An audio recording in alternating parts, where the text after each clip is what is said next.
जय श्री राम। राम राम जी। स्वागत है आप सबका श्री रामचरितमानस में। श्री रामचरितमानस में आजकल हम लगे हैं सुंदरकांड पहुंचे हैं। पिछले कल मैं आपके साथ जुड़ नहीं पाई, कुछ व्यस्तता थी और आशा करती हूँ आज आप फिर से जुड़ जाएंगे।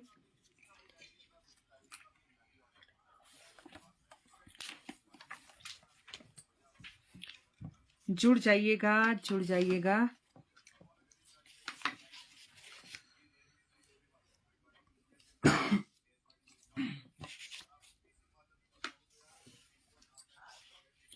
जय श्री राम जी, जुड़ जाइएगा। सुंदरकांड में आप सबका स्वागत है और साथ ही आप सबको नवरात्रों की भी बहुत बहुत शुभकामनाएं। जो आजकल नवरात्रि चले हैं, नंदलाल जी जुड़ गए हैं, सचिन चौधरी जी जुड़ गए हैं। प्रणाम आपको, स्वागत आपका।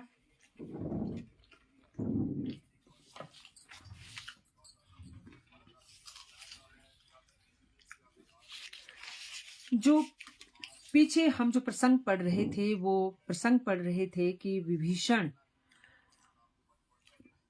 रावण की लात खाकर, रावण की गालियां सुनकर, रावण का तिरस्कार सहन करके वहां से चल पड़ता है और रावण को कहता है कि मैंने तुम्हें बहुत समझा लिया बड़े भाई, तुम्हारी लात भी खाई पर मैं तुम्हें पिता के समान समझता हूं। और रावण को बहुत नीति उपदेश विभीषण देता है कि सीता जी को श्री रामचंद्र जी के पास छोड़ दे, लेकिन रावण नहीं माना, विभीषण को दुत्कार दिया और विभीषण जो है फिर आकाश मार्ग से होते हुए श्री रामचंद्र जी की शरण में पहुंचते हैं, जिन्हें श्री रामचंद्र जी अपनी शरण में ले लेते हैं। तो अब आगे चलते हैं।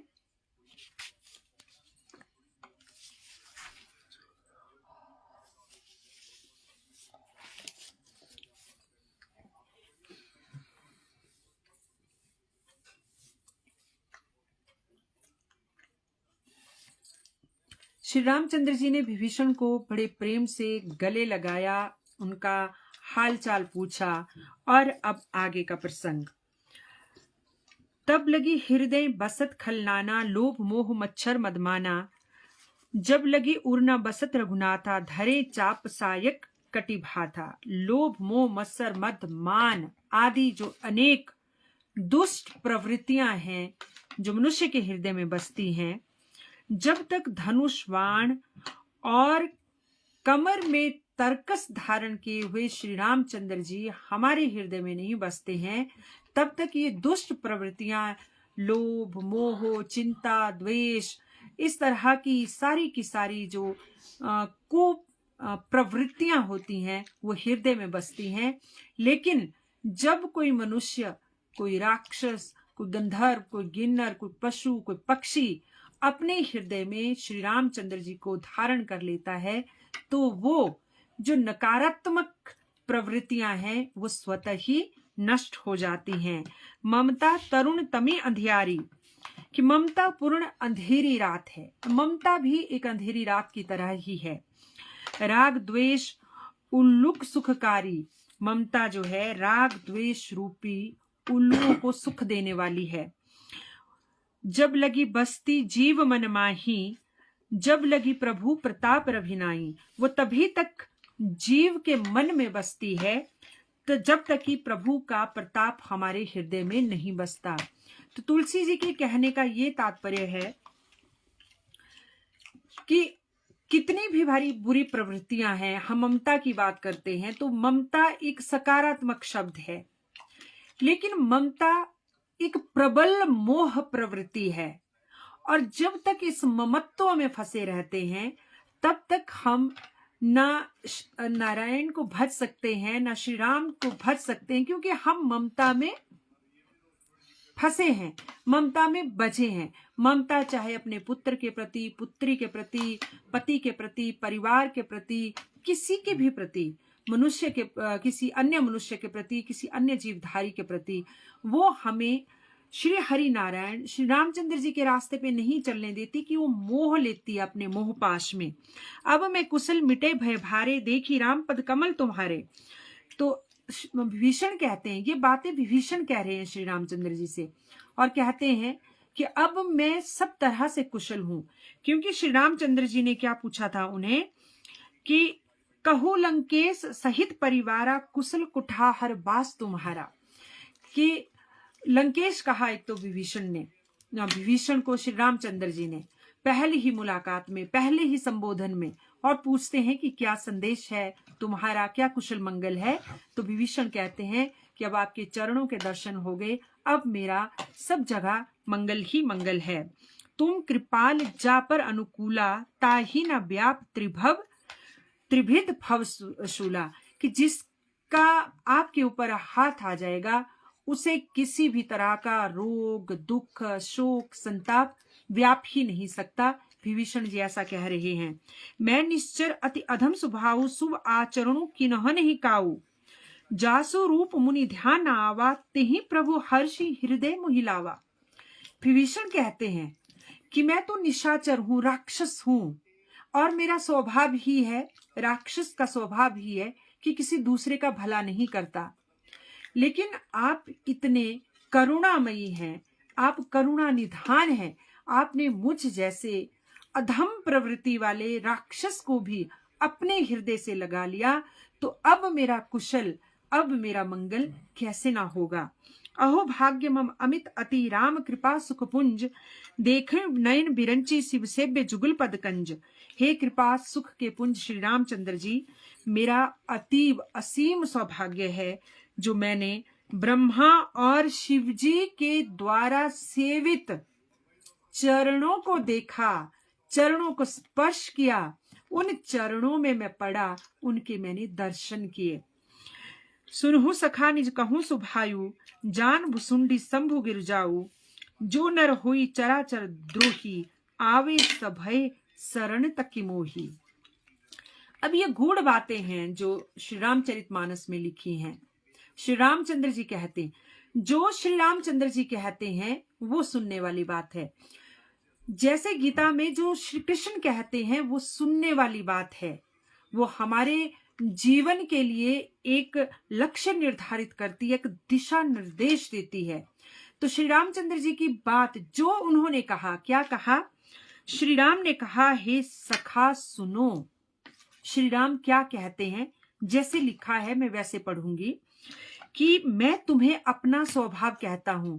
श्री रामचंद्र जी अपने मुखारविंद से विभीषण को अपना स्वभाव बता रहे हैं कि जिसे काकभुशुंडी, शिवजी और पार्वती जानते हैं। श्री रामचंद्र जी के स्वभाव को श्री रामचंद्र जी के अलावा और कौन जानता है? काकभुशुंडी, भगवान भोलेनाथ और पार्वती। कि कोई मनुष्य जड़ चेतन का द्रोही हो, यदि वो भयभीत होकर भी मेरी शरण में आ जाए, तो तजी मद मोह कपट छल नाना, करूं सद्यत ही साधु समाना, जन्नी जनक बंधु सुतदारा, तनु धनु भवन सुहृदय परिवारा। कि जो मद मोह नाना प्रकार के छल सारे त्याग दे, मैं उसे बहुत शीघ्र साधु के समान कर देता हूं। श्री रामचंद्र जी ने अपने मुख से कहा है। तुलसीदास ही लिख रहे हैं, श्री रामचंद्र जी कहते हैं कि मेरा स्वभाव वो है कि जिसने चाहे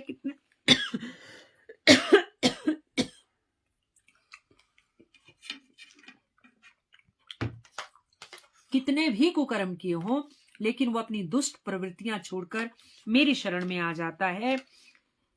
माता पिता भाई पुत्र स्त्री शरीर घर मित्र परिवार सबके ममता ताग बटोरीन, सबके समत्व रूपी तागों को बटोर कर मम पद मन ही बांध बरी डोरी, और उन सबकी एक डोरी बटकर उसके द्वारा जो अपने मन को मेरे चरणों में बांध देता है, जो समदर्शी है, जिसे कुछ इच्छा नहीं, जिसके मन में हर्ष शोक भय नहीं, अस सज्जन मम उर्वर कैसे, ऐसा सज्जन मेरे हृदय में ऐसे ही बसता है जैसे किसी लोभी के हृदय में धन की कामना बसती है। तुम सारी के संत प्रिय मोरे, श्री रामचंद्र जी विभीषण को कहते हैं कि तुम सरीखे संत ही मुझे प्रिय हैं।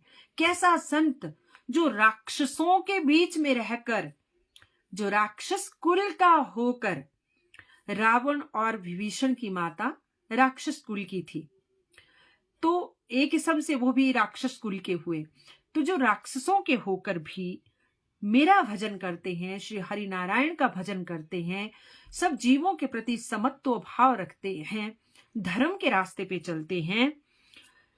धरहूं देह नहीं आन निहोरे, मैं और किसी के निहोरे से देह धारण नहीं करता। मैं उन्हीं संत, उन्हीं सज्जन, उन्हीं धर्मात्मा, उन्हीं ज्ञान आत्माओं के निहोरे के लिए ही मनुष्य रूपी देह धारण करता हूं। सगुन उपासक परहित निरत नीति दृढ़ नेम, ते नर प्राण समान मम जिन्ह के द्विज पद प्रेम। श्री रामचंद्र जी फिर कहते हैं, जो सगुण भगवान के उपासक हैं, जो दूसरे के हित में लगे हैं, नीति नियम में दृढ़ हैं और जिन्हें ब्राह्मणों के चरण में प्रेम है, वे मनुष्य मुझे प्राणों के समान प्यारे हैं। ये श्री रामचंद्र जी स्वयं कह रहे हैं। सुनु लंकेश सकल गुण तोरे। अब विभीषण को श्री रामचंद्र जी दोबारा लंकेश कहते हैं, जबकि लंकेश उस समय रावण था।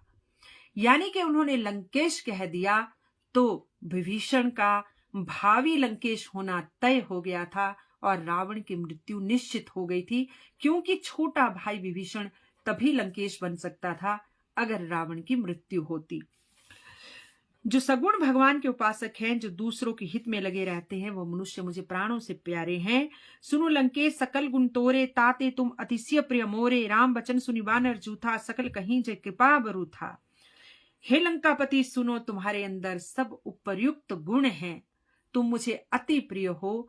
विभीषण के प्रति श्री रामचंद्र जी के जब ये स्नेहमयी वचन सभी वहां पे समस्त इकट्ठे हुए वानर सुनते हैं, तो वो जय श्री राम की जय ध्वनि करते हैं, जय घोष करते हैं। सुनत विभीषण प्रभु के बानी, नहीं अगाध श्रवणामृत वाणी। पदम्बुज गई 12 हृदय समात न प्रेम अपारा। कि प्रभु की वाणी जो सुनते हैं और उसे कानों के लिए अमृत जानकर विभीषण अघाते नहीं। श्री रामचंद्र जी बोल रहे हैं और विभीषण जी ऐसे सुन रहे हैं प्रभु की वाणी, जैसे उनके कानों में अमृत घुल रहा हो। वे बार बार कभी श्री रामचंद्र जी के चरण कमल पकड़ लेते हैं। उनके हृदय में अपार प्रेम है, अपार स्नेह है और इतना स्नेह, इतनी भक्ति कि उनकी आंखें अश्रुओं से भर रही हैं। सुनहु देव सचराचर स्वामी, प्रणत पाल उर अंतर जामी। उर कछु प्रथम बास ना सही, प्रभु पद प्रीति सरित सो बही। वो कहते हैं कि हे चराचर जगत के स्वामी, अब विभीषण कहते हैं श्री रामचंद्र जी को, इस जगत के रक्षक, मैं सबके हृदय की बात जानने वाले, कि मेरे हृदय में पहले कुछ वासना थी। वासना किसी भी प्रकृति की हो सकती है, वासना देह के प्रति हो सकती है, वासना प्रेम के प्रति हो सकती है, धन के प्रति हो सकती है, जमीन के प्रति हो सकती है, राज्य के प्रति हो सकती है, वासना किसी के भी प्रति हो सकती है। विभीषण कहते हैं, हालांकि मेरे मन में थी कुछ वासना, लेकिन वो आपके चरणों की प्रीति रूपी नदी में बह चुकी है। अब कृपाल निज भक्ति पावनी, देहु सदा शिव मन भावनी। एवं मस्तु कही प्रभु रन धीरा, मागा तुरंत सिंधु जल नीरा। अब तो कृपालु शिव जी के मन को सदैव प्रिय लगने वाली पवित्र भक्ति मुझे दीजिए। अब आपने देखा होगा कि श्री रामचरितमानस हमने पढ़ी शुरू से आज तक, सुंदरकांड तक।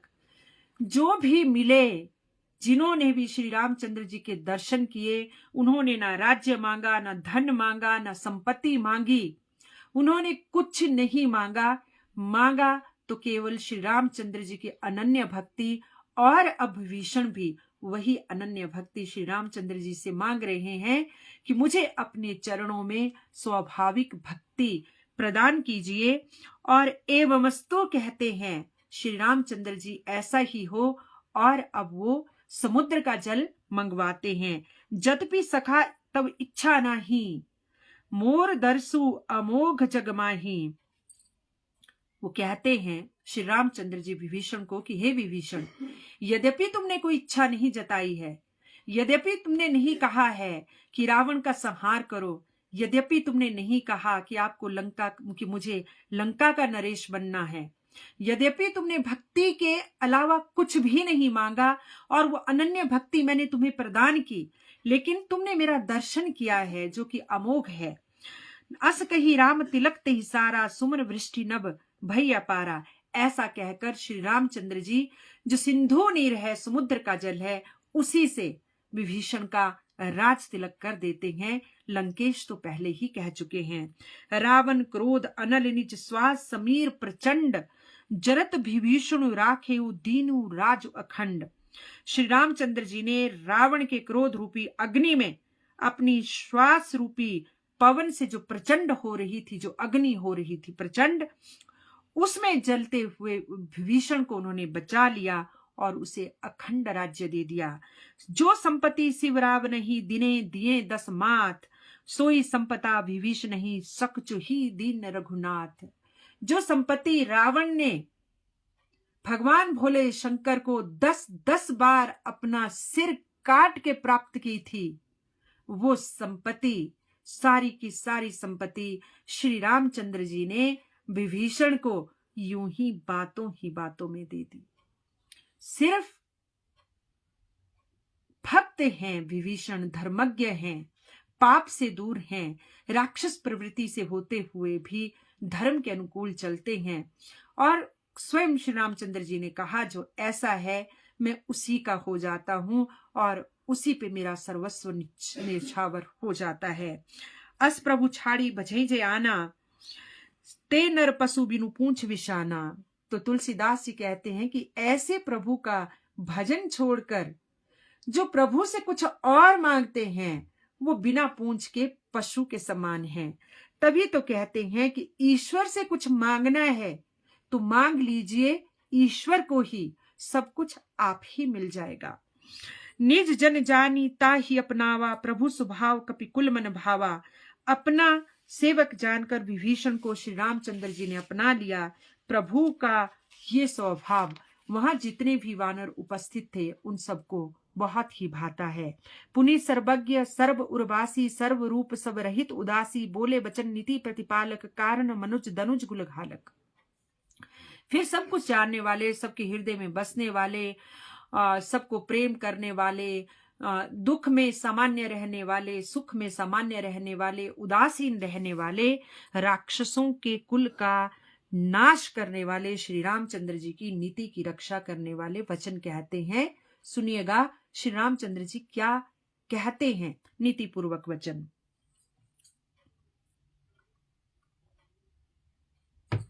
सुनु कपीस लंकापति वीरा। कपीस कौन है? सुग्रीव। बाली का वध कर चुके हैं श्री रामचंद्र जी और बाली की जगह सुग्रीव को वानर राज बना दिया गया है। तो कपीश यानी के कपियों का राजा, कपियों का ईश्वर। तो हे वानराज सुग्रीव, सुनो कपीस लंकापति वीरा और लंकापति विभीषण। अब तीसरी बार विभीषण को श्री रामचंद्र जी ने लंकापति कहा। केहि विधि तरी जल्दी गंभीरा। अब सुनो, इस गहरे सागर को, इस विशाल अथाह सागर को पार कैसे किया जाए वानर सेना के साथ। संकुल मकर उरग झस जाति, अति अगाध दुस्तर सब भांति। अनेक प्रकार के मगरमच्छ, तरह तरह के सांप, मछलियां, तरह तरह के जलजीव इसमें है। अत्यंत गहरा है, अत्यंत दुर्गम है, अत्यंत विशाल है और ये पार करने में अथाह समुद्र सभी ओर से कठिन है। ऐसा श्री रामचंद्र जी कपीश सुग्रीव से और विभीषण को लंकेश कहते हैं, उनसे कहते हैं कि बताइए कैसे ये दुर्गम सागर पार हो। कह लंकेश सुनु रघुनायक, कोटि सिंधु शोषक तब सायक। तब विभीषण जी कहते हैं कि रघुनायक, यद्यपि कि आपका एक ही बाण सहस्त्रों समुद्रों को सोख देने की क्षमता रखता है। विभीषण जी श्री रामचंद्र जी से कहते हैं कि यद्यपि आपका एक बाण समस्त समुद्रों को सोखने की क्षमता रखता है, यद्यपि तदपि नीति यसी गाई, विनय करी सागर सन जाई। फिर भी नीति यह कहती है कि ऐसा कार्य न किया जाए, क्यों ना सागर से विनती की जाए कि वो रास्ता छोड़े और लंका जाने दें। विभीषण राक्षस जाति के होते हुए भी बड़े नीतिवान हैं। सागर को सोखने की बात जब वो कहते हैं श्री रामचंद्र की, तुम्हारा वाण, क्या आपका वाण सागर को सोख सकता है, पर ये नीति नहीं कहती है। क्यों? क्योंकि सागर को सोखने का मतलब सिर्फ जल को सोखने से नहीं है, उसमें असंख्य लाखों प्रकार के जलचर रहते हैं और वो नाहक ही मारे जाएंगे।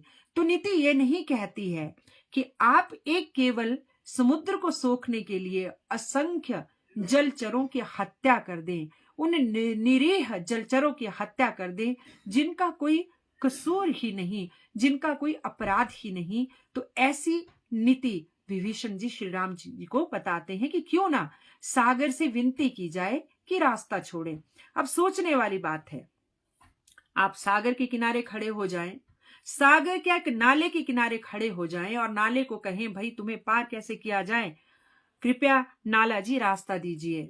तो ऐसा तो हमारे लिए सोचना भी हास्यास्पद है, क्योंकि हमारा औरा ही इतना नहीं है, हमारा संचित कर्म ही इतना नहीं है, हमारे संचित पुण्य ही इतना नहीं है। नाला भी रास्ता दे सकता है तो समुद्र क्यों नहीं दे सकता?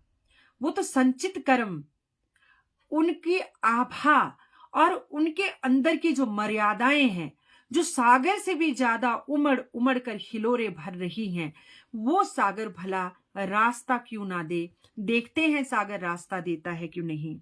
सखा कही तुम निकी बनाई, करी देव जो होई सहाई। मंत्र नयम लक्ष्मण मन भावा, राम बचन सुनी अति दुख पावा। अब श्री रामचंद्र जी विभीषण को कहते हैं कि हे मित्र, तुमने ये बहुत अच्छा उपाय बताया, बड़ी नीतिवान बात कही कि अगर हम समुद्र का जल सोख लेते हैं अपने बाण से तो असंख्य निरीह जीव मारे जाएंगे। जब श्री रामचंद्र जी ये कहते हैं तो लक्ष्मण जी तुनक जाते हैं। हालांकि श्री रामचरितमानस में ज्यादा विरोधाभास की स्थितियां नहीं है। विरोधाभास की स्थिति लक्ष्मण ने तब खड़ी की जब श्री रामचंद्र जी ने धनुष तोड़ा, परशुराम जी आए, परशुराम जी ने धनुष तोड़ने वाले को ललकारा तो लक्ष्मण जी बीच में आए, क्रोधित हुए। और जब भरत चित्रकूट आ रहे थे श्री रामचंद्र जी को अयोध्या लिवा लाने के लिए, तो भी लक्ष्मण जी ने वहां विवाद की स्थिति उत्पन्न की। उन्हें शक हो रहा था कि कहीं भरत श्री रामचंद्र जी और लक्ष्मण पर सेना सहित आक्रमण करने के लिए तो नहीं आ रहे, वहां विवाद की स्थिति उत्पन्न हुई। अब तीसरा, जब विभीषण कहते हैं कि समुद्र को नहीं सुखाना है, उनसे रास्ता मांगना है विनय पूर्वक, तो भी लक्ष्मण को बहुत क्रोध आता है और कहते हैं, उन्हें श्री रामचंद्र जी के वचन सुन के दुख भी होता है। कई आपने देखा होगा कि घर में दो भाई होते हैं, एक बहुत सज्जन होता है, एक बहुत चालाक होता है। तो जो सज्जन होता है उसके लिए बहुत सारे लोग कई बार दुखी भी रहते हैं कि ये सज्जन है, ये दूसरा इसे ठग रहा है, छल रहा है, उन्हें गुस्सा आता है। तो ऐसा ही क्रोध लक्ष्मण को आ रहा है। कहते हैं, नाथ देव कर कवन भरोसा। श्री रामचंद्र जी से कहते हैं कि इन देवताओं पे क्या भरोसा करना है। समुद्र देवता है, समुद्र को देवता कहते हैं, क्योंकि लक्ष्मण जी क्रोध में हैं अभी तक कि जब वो श्री रामचंद्र जी के पीछे गए थे स्वर्ण मृग को मारने, जब श्री रामचंद्र जी गए और मारीच ने हा राम कहा और उनके पीछे गए, तो वो देवताओं को भी, एक तो लक्ष्मण रेखा खींची, दूसरे देवताओं को भी उन्होंने कहा था कि सीता जी की रक्षा करना, पर नहीं की। तो कहते हैं लक्ष्मण जी कि नाथ देव कर कवन भरोसा, कि इन देवताओं पे कौन भरोसा करे। सोशे सिंधु करे मन रोषा, मन में क्रोध उत्पन्न कीजिए और इस समुद्र को सुखा डालिए। कादर मन कहूं एक अधारा, देव देव आलसी पुकारा। लक्ष्मण कहता है कि जो आलसी होते हैं वही हे देव हे देवता कहते हैं, उनसे मांगते हैं, और आलसी लोग ही देवताओं को पुकारते हैं। सुनत बिहसी बोले रघुबीरा, ऐसे ही करब धरु मन धीरा। अस कही प्रभु अनुज ही समुझाई, सिंधु समीप गए रघुराई। ये सुनकर श्री रघुवीर जी हंसते हैं। लक्ष्मण छोटे हैं, अनुज हैं, जल्दी क्रोधित हो जाते हैं, क्योंकि वो श्री रामचंद्र जी के अनन्य भक्त हैं और जल्द से जल्द श्री रामचंद्र जी की सेवा में उपस्थित होना चाहते हैं, जल्द से जल्द सीता मैया तक पहुंचना चाहते हैं, उन्हें राक्षसों की कैद से छुड़ाना चाहते हैं। उनके अंदर उतना धैर्य नहीं है, और जब धैर्य नहीं है तो क्रोध उत्पन्न होता है। तो जब जब लक्ष्मण को क्रोध उत्पन्न होता है, तब तब श्री रामचंद्र जी लक्ष्मण को शांत करते हैं, कहते हैं धीरज धरो। ऐसा कहकर छोटे भाई को समझाकर प्रभु श्री रामचंद्र जी समुद्र के नजदीक जाते हैं। प्रथम प्रणाम कीन्हु सिरनाई। सबसे पहले तो श्री रामचंद्र जी समुद्र को प्रणाम करते हैं। बैठे पुनि तट दर्भ डसाई। फिर वो उसके किनारे, समुद्र के किनारे कुशा का आसन बिछा के उस पर बैठते हैं। जब भी विभीषण प्रभु पही आए, पांचे रावण दूत पठाए। इधर ज्यों ही विभीषण प्रभु के पास आते हैं तो पीछे से रावण ने अपने दूत भेजे हुए हैं, वहां पे जाके पता करो कैसी सेना है, विभीषण क्या कर रहा है, विभीषण कहाँ गया है, उनकी रणनीति क्या है और कितनी शक्ति है, कितना उनके पास अस्त्र शस्त्र हैं। इस तरह दूत जैसी सूचना लेने एकत्रित करने के लिए आते हैं, उस तरह की सूचना एकत्रित करने के लिए रावण ने 2 दूत भेजे हैं। सकल चरित तिन्ह देखें, धरे कपट कपिदेह। प्रभु गुण हृदय सराहहि, शरणागत पर नेह। वे कपट से, वो मायावी थे, राक्षस मायावी थे। वो कपट से क्या करते हैं, वानरों की ही देह धरते और वानरों के बीच में मिल जाते हैं। और फिर वे देखते हैं, वो हृदय में प्रभु श्री रामचंद्र जी की सारी बातों को सुनते हैं, विभीषण और श्री रामचंद्र जी की बातों को सुनते हैं, समुद्र के पास जाते हैं, उनसे अनुनय विनय करते हुए देखते हैं। ये देखकर वो दोनों दानव भी बड़े प्रसन्न हो रहे हैं। तो आज के लिए बस मैं अपनी वाणी को यहीं विराम देती हूं। कल के प्रसंग में देखेंगे कि वो दूत क्या पकड़े गए, और पकड़े गए तो उनके साथ श्री रामचंद्र जी ने क्या किया, या विभीषण ने क्या किया, या हनुमान जी ने क्या किया, उन दूतों की क्या दशा की। तो कल सुंदरकांड में हम ये वाला प्रसंग पढ़ेंगे। तो इसी के साथ नवरात्रि की आजकल आपको एक बार फिर से बहुत बहुत शुभकामनाएं। आज पंचमी है, चैत्र मास की, बहुत ही सुहावना दिन है। और आज के दिन श्री रामचरितमानस का पाठ, नवपराहन पाठ जो है, अगर हम शुरू करते हैं तो श्री रामचंद्र जी और लक्ष्मी जी की अनुकंपा मिलती है। और श्री रामचरितमानस तो खैर हम रोज पढ़ ही रहे हैं, सुन ही रहे हैं। श्री रामचंद्र जी की हम सब पर अनुकंपा रहे, हम सब पे उनका आशीर्वाद बना रहे, यही कामना करती हूँ। इसी के साथ शुभ रात्रि। जय श्री राम, जय माता दी।